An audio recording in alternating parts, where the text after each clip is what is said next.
She married her boss in Vegas while I was still her husband. So I turned her world to ash. Welcome back, everyone. Before we begin, don't forget to like this video, subscribe, and drop your thoughts in the comments, especially the lessons you take from this story. Now let's dive in. The streetlights on Marigold Avenue barely reached the cracked pavement outside the old brick building where Marcus Talbot lived with his wife Renee.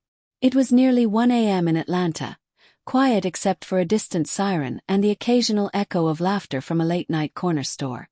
Marcus sat in his home office, hunched over two monitors, one flickering with financial spreadsheets, the other scrolling lines of clean, flawless code.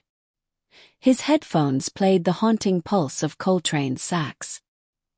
He was deep in thought, a man who spent his life solving billion-dollar trading equations and leaving no variable unchecked.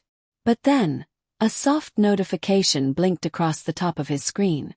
An auto-sync alert from Renee's cloud account. He clicked it without thinking. And there it was. Receipt. From a wedding chapel. In Las Vegas. He frowned. Checked the timestamp. Then clicked through. One receipt became many. Uber charges, suite reservations, champagne orders. And then, a photo. Grainy but unmistakable. Renee in a white dress, bouquet clutched to her chest, and her boss, Darren Fletcher, grinning beside her, his arm tight around her waist. Marcus didn't scream. He didn't even blink. His breath caught in his throat, but his fingers, they moved. Quickly. Purposefully. The same way they did when a trade went south. By 3 a.m., he was already locking down accounts and forwarding every piece of evidence into a folder titled, Renee Fallout. They'd been married 7 years. And she had married someone else, while still married to him. By dawn, Marcus had transferred their joint savings into an offshore account under a revocable trust. He rerouted his payroll, froze shared credit cards, and emailed himself a formal notice. Account access revoked under Marital Code Violation Section 3.2. The only thing he allowed himself to feel was a dull pang when he looked at their wedding photo. The one at Ebenezer Baptist. Renee's hand resting over his heart, her smile wide. He turned the frame face down. The next 48 hours were a blur of digital excavation. Marcus was no stranger to tracking patterns, and what he found was a carefully woven betrayal. Renee had been planning this trip for weeks, covering her tracks, deleting messages, stashing money in prepaid accounts. But what she didn't count on was his memory, his patience, his precision. He documented it all. Screenshots, call logs, timestamps. Even a Google Doc titled, Vegas Wedding Checklist. Don't forget license. By the third day, Marcus had enough evidence to ruin her professionally, financially, and socially, if he wanted to. And he did. When Renee finally came home, she wasn't alone. She walked through the door with a polished smile, wheeling a silver suitcase behind her. Darren followed, awkward, like a kid caught sneaking out after curfew. But they weren't prepared for what they found. Boxes, stacked neatly, each labeled. Shoes. Purchased with joint card. March 17th. Wedding license charge. Hotel Bellagio. Paid by Darren.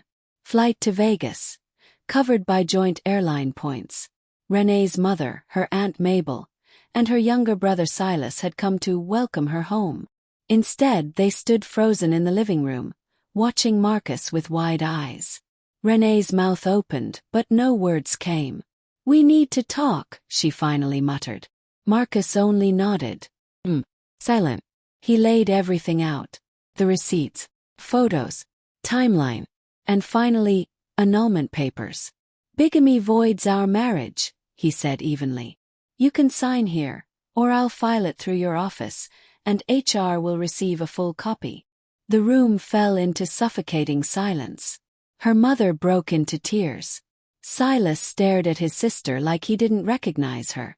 Darren backed toward the door. By morning, Renee was gone, her suitcase now filled with shame. But Marcus, he was just getting started. He knew Renee's best friend, Tiffany, loved gossip more than she loved her own kids. Using a burner phone, Marcus seeded the fire. "Did you hear about Renee and Darren?" Vegas wedding while still married. Thought you should know before someone leaks it. That message spread like wildfire. From Tiffany's brunch group to her pastor's wife. By Wednesday, whispers had turned into phone calls. Screenshots were circulating. Her once proud circle now turned to ash. Next came the professional strike. Marcus sent an anonymous email to HR at Fletcher Pierce Consulting, complete with timelines, images, and receipts showing an inappropriate relationship between Renee and her supervisor. The company, already under audit, moved quickly. Both Renee and Darren were suspended by Friday.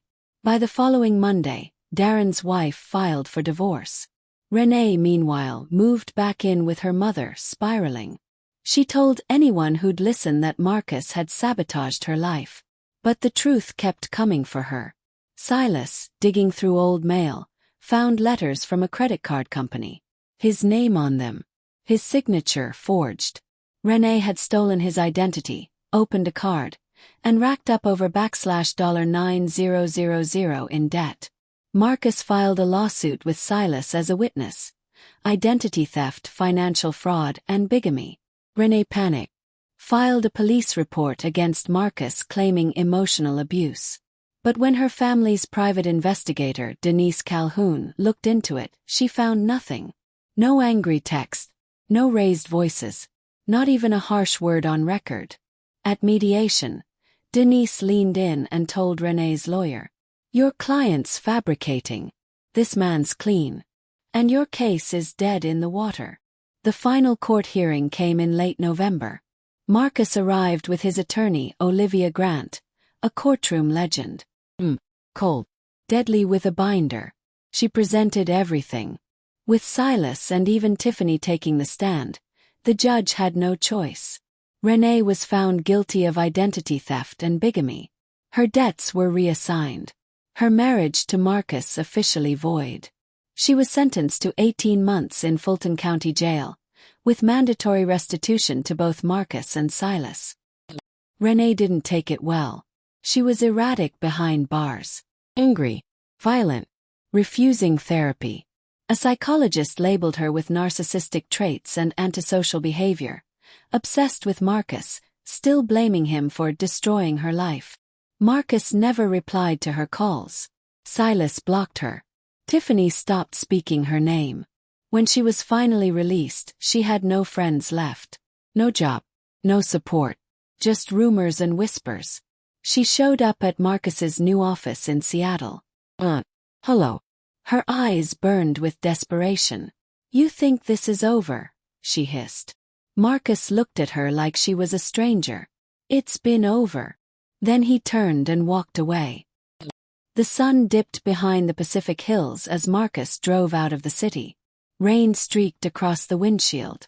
Coltrane's sax hummed through the stereo. He didn't look back. For the first time in years, the air felt clean. He had no more ties to Renee. No more scars she could reopen. Just silence, peace, and freedom. If this story hit you, let us know what you think in the comments. What would you have done in Marcus's shoes? Don't forget to like, subscribe, and share this video. We drop powerful stories like this every week. See you in the next one.